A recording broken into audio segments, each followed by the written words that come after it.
చూడండి, ఇప్పుడు మరి దేవుడు ఏం కోరుకుంటున్నాడు? పాపము భూమిలోకి వచ్చింది, పాపము ద్వారా మరణాన్ని తెచ్చుకున్నాము, మనము కూడా పాపం చేశాము, ఏ భేదము లేదు, అందరూ పాపం చేసిన వారుగా ఉన్నారు. పాపము ద్వారా మనం మరణాన్ని తెచ్చుకున్నాము, దాని అర్థం మనం దేవుడితో సంబంధం లేకుండా పోయాము. ఆ రోమపత్రికలో చెప్పినట్టు మాట, ఆయన ఒక బహుమానం ఇవ్వడానికి సిద్ధపడినప్పుడు ఆ బహుమానాన్ని మనం కోరుకుంటున్నాము పాపం చేసి. ఆ బహుమానాన్ని మనకు మళ్ళీ మనం పొందుకునే వారిగా ఉండాలి.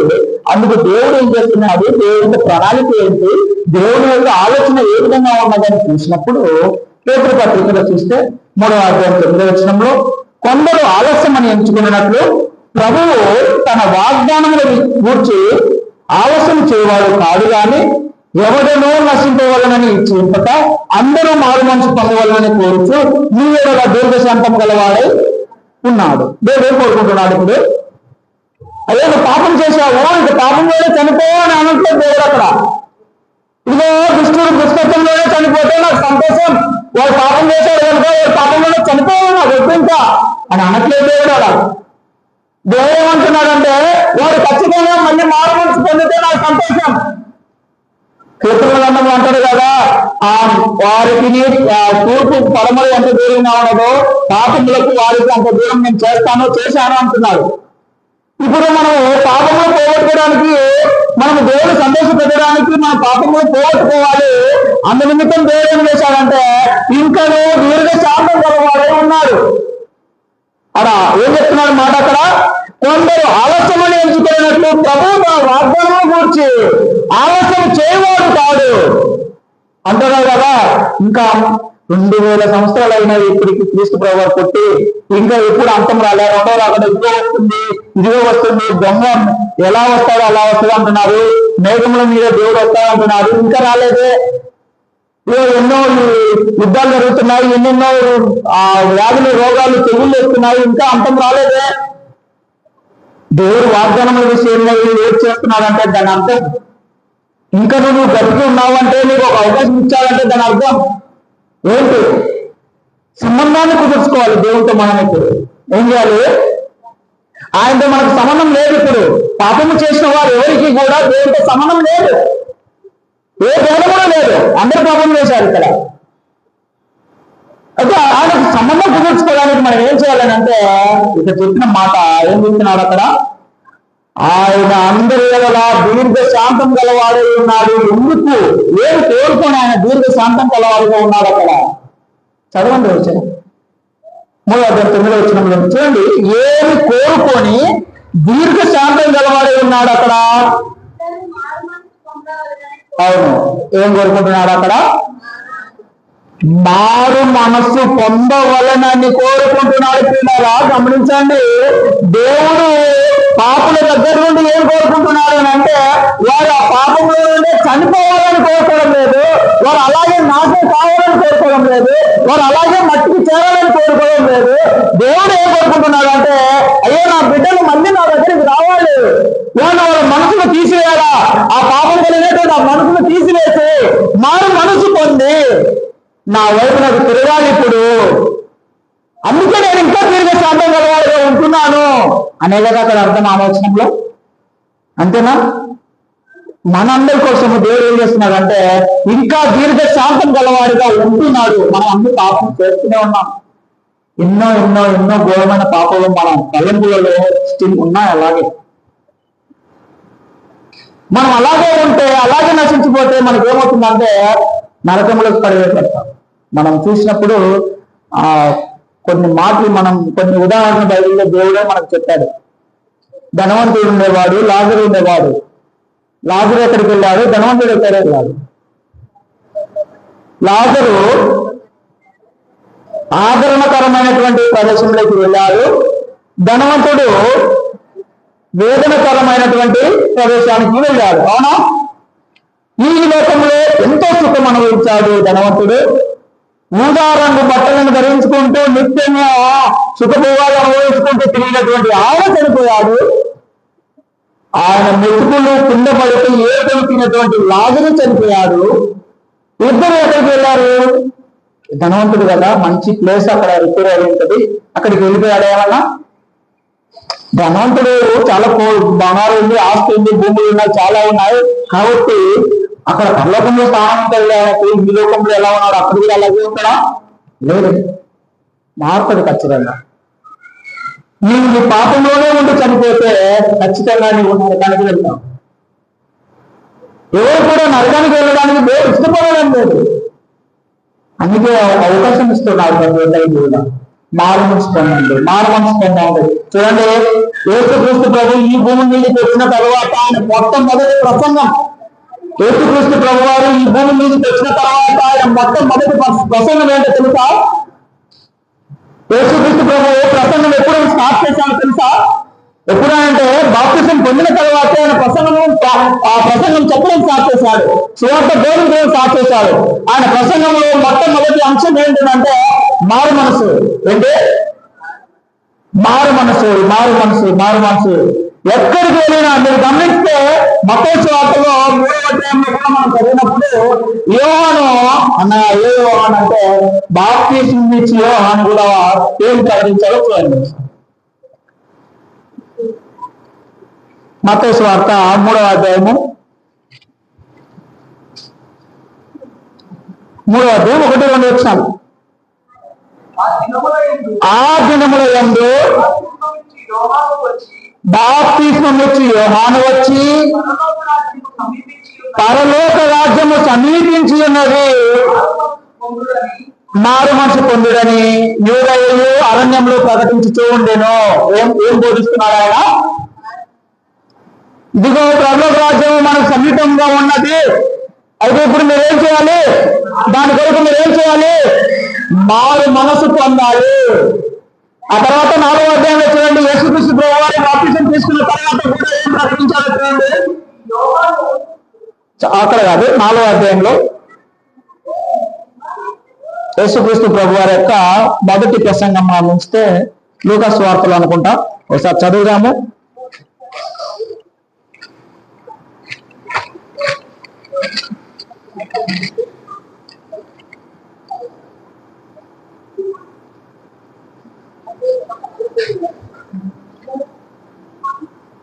ముప్పై 32వ వచనము, 5వ అధ్యాయం 32వ వచనము.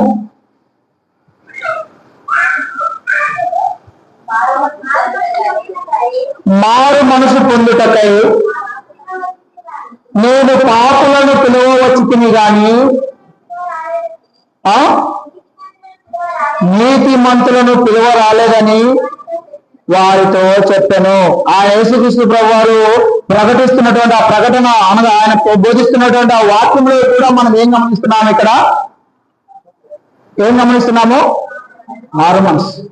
చూడండి, యేసుక్రీస్తు ప్రభువారు ఎందుకోసం వచ్చారు ఈ లోకంలో అంటే పాపుల కొరకు వచ్చాడు.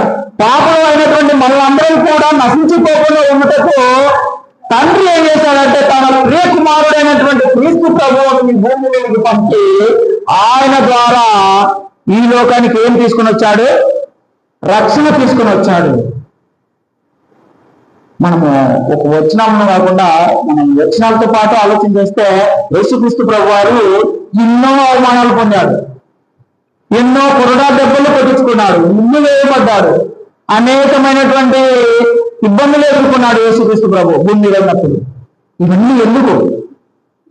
మనం ఫిలిప్పీల పత్రికలు చూస్తే ఇంకా వెళ్ళట్లేదు, ఆ వచనంలోకి వెళ్ళినప్పుడు ఫిలిప్పీల పత్రికలో ఒక మాట ఉంటుంది, ఆయన దేవునితో కూడా ఉండటకు దేవునితో ఒకసారి చూడండి, ఫిలిప్పీల రాసిన పత్రికలో విడిచిపెట్టకూడని భాగ్యమని ఎంచుకొనలేదు కానీ ఆయన ఏం చేశాడంటే సమస్తమును కూడా ఏం చేశాడో చూడండి. ఫిలిప్పీలకు రాసిన పత్రిక ఈ భూమి మీదకి యేసుక్రీస్తు ప్రభువారు ప్రణాళిక విధంగా వచ్చాడండి. 2వ అధ్యాయము 6వ వచనం, ఆయన దేవుని స్వరూపము కలిగిన వాడే నుండి దేవునితో సమానంగా ఉండుట విడిచిపెట్టకూడదు భాగ్యమని ఎంచుకోలేదు కానీ మనుషుల పోలికగా పుట్టి దాచిన స్వరూపమును పెంచుకొని తన్ను తానే వ్యక్తులుగా చేసుకొనిను. మరియు ఆయన ఆకారమందు మనుషుడుగా కనపడి మరణము పొందినంతగా, అనగా శిలువ మరణము పొందినంతగా వివేక చూపిన వాడే తన్ను తాను తగ్గించుకునేను. చూడడానికి ఎలా వచ్చాడు ఈ లోకంలోకి యేసుక్రీస్తు ప్రభు? దాసుని స్వరూపం ధరించుకుని వచ్చాడు. కానీ ఆయన ఎవరితో సమానంగా ఉంటున్నాడు? అక్కడ దేవునితో సమానంగా ఉంటున్నాడు. దేవునికి సమానంగా ఉంటున్నా విడిచిపెట్టకూడని బాధ్యం అని ఎంచుకోలేదు ఆయన. అయ్యో నేను దేవుని కదా, నేను ఎందుకు విడిచిపెట్టాలి ఇది అని అనుకోలేదు. ఎందుకోసం వచ్చాడు మరి ఈ లోకానికి?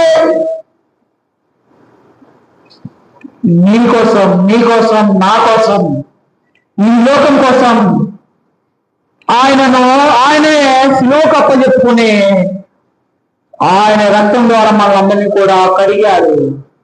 ఆ విధానంలో మనమందరం కూడా ఈనాడు ఏం చేయాలని అంటున్నాడంటే, మళ్ళీ మారు మనసు పొందాలి.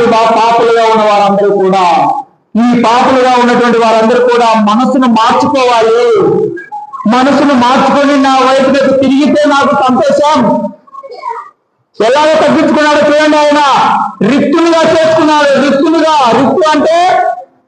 రిక్తి అంటే ఏంటి? It means empty. ఎంటీ అని అంటే ఇప్పుడు నీ చేతిలో కూర గిన్నెలో నీళ్లు నిండుగా ఉన్నాయి. ఆ నీళ్ళ మీద బోలిస్తే ఏముంటాయి దాంట్లో? ఆయన తన్ను తాను అలా వదిలిపెట్టుకొని ఈ లోకానికి వచ్చాడు. దేవునిగా ఉన్నటువంటి ఆయన, పరలోకంలో ఉన్నటువంటి ఆయన తన్ను తాను రిక్తులుగా చేసుకున్నాడు. అంటే అలాగూ ఆయనే వదిలిపెట్టుకొని ఈ లోకంలోకి ఎలా వచ్చాడు? దాసునిగా వచ్చాడు. దాసుడు అంటే బైబిల్ లాంగ్వేజ్ లో దాసుడు అంటే మన భాషలో అర్థం చేసుకుంటే పనివాడుగా అంటే కదా. పనివాడిగా వచ్చాడు, పని మనిషిగా వచ్చాడు. మనందరి కోసము, మనందరం కూడా రక్షణ పొందాలని, మార్పు పొందాలని, కడిగి వేయబడాలని మనందరి కొరకు యేసుక్రీస్తు ప్రభు ఎలా వచ్చారంటే దాసుని స్వరూపాన్ని ధరించుకొని ఈ లోకంలో నడిచాడు, జీవించాడు, అలాగే చనిపోయాడు. ఆ రక్తం మనల్ని ఇప్పుడు ఏం చేస్తుందంటే కడిగి సిద్ధంగా ఉన్నది. మనం ఇప్పుడు ఏం చేయాలి? మనం ఏం చేయాలి? ఇప్పుడు ఇదంతా విన్న తర్వాత మనం ఏం చేయాలి? ఇప్పుడు ఎలా చనిపోయారు తెలుసా యేసుక్రీస్తు ప్రభు? ఆ వచనాల్లో మనం చదువుకుంటే ఒకవేళ టైం లేదు, కానీ యేసుక్రీస్తు ప్రభు వారు చనిపోయినటువంటి విధానాన్ని మనం గమనిస్తుంటే ఆ ఏడుపు వస్తుంది. ఆ వచనం మనం చదువుకుంటే ఏం అవసరం అండి? ఒకరి కొరకు నీ ఇంట్లో ఉన్నటువంటి నీ బిడ్డ వరకు చనిపోవడం అంటేనే జరగదు. ఒక్కొక్కసారి అరే వాడు తప్పుడోడు, వాడు జరగాల్సిందే లేదా, ఇంకా వాడు చేసిన తప్పు కోసం వాడిని అలా జరిగిందిలే అనుకుంటాం. అలాంటిది యేసుక్రీస్తు ప్రభు మనందరి కోసం ఏం చేసుకున్నాడంటే చాలా పడ్డాడు. కొడితే వీపు మీద ఉన్నటువంటి బండ్లు కూడా కనబడ్డాయి. ఆ కొండాట పెట్టించుకుంటే వీపు మీద ఉన్నటువంటి బండ్లు కూడా కనబడ్డాయి. కన్న కూడా వేసి వచ్చింది. దాన్ని సన్నగా తోలుతో పేంటారు అన్నమాట దారాన్ని, కొరడాన్ని. ఆ కొరడాన్ని సన్నగా పేలి, ఆ పేలిన చివరిన గాజు ఎత్తులు అవి ముళ్ళు అవన్నీ అమర్చుతారు. అవి పెట్టి కొడితే ఎలా ఉంటుందంటే ఈ బంచి కూడా వేసేస్తారు, అంటే తోలు వేసేపోతుంది.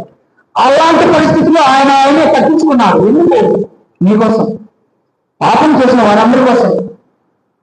ఏదో మాట, పాత నిబంధన కాలంలో ఎవరైనా పాపం చేసినప్పుడు పశ్చాత్తాపంగా ఏం చేసేవారు అంటే గొర్రెల యొక్కయు, ఎడ్ల యొక్కయు రక్తం ద్వారా మనుషులను పవిత్రం చేసేవారు. అలా చిలకరించి మోసే గారు కానీ, ఆ అహరోను కానీ, యాజకులు కానీ, ప్రధానాయకులు కానీ ఆ రక్తాన్ని కోడెల యొక్కయు, ఎడ్ల యొక్కయు రక్తాన్ని చూసి అలా చిలకరించేవారు. ఆ ప్రక్రియను మార్చడానికి యేసుక్రీస్తు ప్రభు వచ్చి ఆ రక్తాన్ని ఇప్పుడు ఇచ్చారు మన అందరూ కూడా. గొర్రెల యొక్కయు, ఎడ్ల యొక్కయు రక్తము నిరంతరం పాపం లేకుండా చేయలేదు. నా రక్తం సొంతగా నా గొర్రె అనగా నీతి మంది అయినటువంటి నా గొర్రె పిల్లల యొక్క రక్తం అయినటువంటి నా రక్తాన్ని నేను ఇప్పుడు ఇస్తున్నాను అని చెప్పి శిలువలో పడి ఆయన రక్తాన్ని మనకి ఇచ్చాడు. ఆ రక్తం మనం ఏం చేస్తుందంటే కడిగి వేయిస్తుంది. ఆ రక్తంలోకి మనం చేరాలి అన్నప్పుడు మనం ఏం చేయాలి? ఇప్పుడు మారు మనసు పొందాలి. మారు మనసు పొందిన అనంతరం మనం ఏం చేయాలి? నువ్వు బాప్టిజం తీసుకున్న దానికి ఖచ్చితంగా అవుతుంది. అవునా? మనం చూసినప్పుడు మత్తయి సువార్త 20 వచనాలు మనం చూస్తే ఏమనంటే అక్కడ, ఇదిగో నేను మీకు అందరూ తోడుగా ఉంటున్నాను, మీరు సర్వలోకంలోకి వెళ్ళండి, సర్వ సృష్టికి సువార్తను ప్రకటించండి, నమ్మి నమ్మి బాప్తిసము పొందిన వాడు రక్షింపబడును. రక్షణ రక్షణ పాపము చేశాము, మరణించాము, ఇప్పుడు మనకేమవసరం? ఏమవసరం? పాపం చేశాము, మరణించాము, దేవుని దూరం అయిపోయాము, ఇప్పుడు మనకేమవసరం? రక్షణ అవసరం. రక్షణ ఏమేమి అవసరం అంటే బాప్తిసం ద్వారా రక్షణ ఉంటుంది. అనగా చనిపోయినటువంటి నీ పాపపు స్వభావాన్ని అంతా కూడా మీరు ఏం చేయాలి? నీళ్ళలో పాతి పెట్టేసి నీవు మళ్ళీ దేవుని మారుగా నూతనమైనటువంటి జన్మను పుట్టించాలి. ఆ విధంగా దేవుని యొక్క ప్రణాళికను గమనించుకుంటే ఆది కాలంలో నుండి ఇప్పటి వరకు కూడా ఆ ప్రణాళిక కొనసాగుతూనే ఉంది. కానీ మనం ఏం చేయాలంటే ఇంకను లేట్ చేయకోకుండా, ఇంకను మనము ఆలస్యం అయిపోకుండా ఇప్పుడే లక్షణ దినము మనం ఆ గ్రంథంలో చూసినప్పుడు ఎవరు కూడా వాక్యం విన్న తర్వాత లేట్ చేయలేదు. పిలుపు వాక్యం విన్నాడు, ఇదిగో నీళ్ళు అక్కడ బాప్తిసం ఇచ్చేసే అన్నాడు. ఇదిగో చెరసాల అధిపతి ఉన్నాడు, వాక్యం విన్నాడు. పౌలు సీనియర్ చెప్తున్నట్టు వాక్యం విన్నాడు. అయ్యా నా కుటుంబానికి రక్షణ ఇదిగో బాప్తిసం ఇచ్చేసే అన్నాడు. అక్కడ ఆదికాండం 2వ అధ్యాయంలో చూస్తే 3,000 మంది ఒకేసారి బాప్తిసం తీసుకున్నారు. అంటే దాని అర్థం ఏంటంటే మారు మనసు పొందాలి ఖచ్చితంగా. ఆ మారు మనసు పొందిన తర్వాత నువ్వు రక్షణ పొందడానికి బాప్తిసం పొందాలి. ఇలా మనము దేవుని యొక్క చిత్తాన్ని ప్రతిరోజు కూడా ధ్యానించుకుంటూ ముందుకు వెళ్తాము. ఇలా మీరు ఉండగలని ఈ కొద్ది వాక్యం ద్వారా మనం హెచ్చరిస్తున్నాము. సమయం అయిపోయింది. ఏంటంటే మళ్ళొకసారి అయ్యగారి యొక్క ఆహ్వానంతో మళ్ళీ వేస్తాను. కాబట్టి అందరికీ కూడా వందనాలు జరుగుతున్నాను. చక్కగా ఈ యొక్క చర్చి బిల్డింగ్ లో నుండి వాక్యము చాలా చక్కగా వినబడుతుంది. ఉదయంలో నిద్రపోతుంది, నిద్రలో వాక్యం వినబడుతుంది. మా ఊరు అదే, ఆ పక్క ఉన్నటువంటి ఊరే. నిద్రపోతుంటే ఇక్కడ ఉదయంలో మన శుక్రవారం చెప్పినటువంటి అయ్యారు వాక్యం వినబడుతుంది. చాలా చక్కగా సంఘం ఈ విధంగా కొనసాగుతుంది. అంత సంతోషంగా ఉన్నది. కాబట్టి మనం కూడా మన ఆత్మలను మార్చుకున్నాము. ఈనాడు లోకంలో ఉన్న వాళ్ళు అందరూ కూడా ఎలా ఉన్నారు? క్రిస్టియన్ ఉన్నారు. మనం అలా ఉండకుండా నేను గొప్పవాడిని కాదు, నేను ఇక్కడ నిలబడాలంటే నేను కూడా తెలుసుకొని పాపం చేసి ఇక్కడికి వచ్చి ఉన్నాను. కాబట్టి మనందరం కూడా తెలుసుకుంటూ నూతన పడుతూ నవీన స్వభావం తెలుసుకుంటూ దినదినం అభివృద్ధి అవుతూ క్రీస్తు యొక్క పోలికలో ఉంది కావున మనం అందరం ఎదుగుదాము. అందరికీ వర్ణాలు తెలుస్తున్నాను, ముగించుకున్నాను.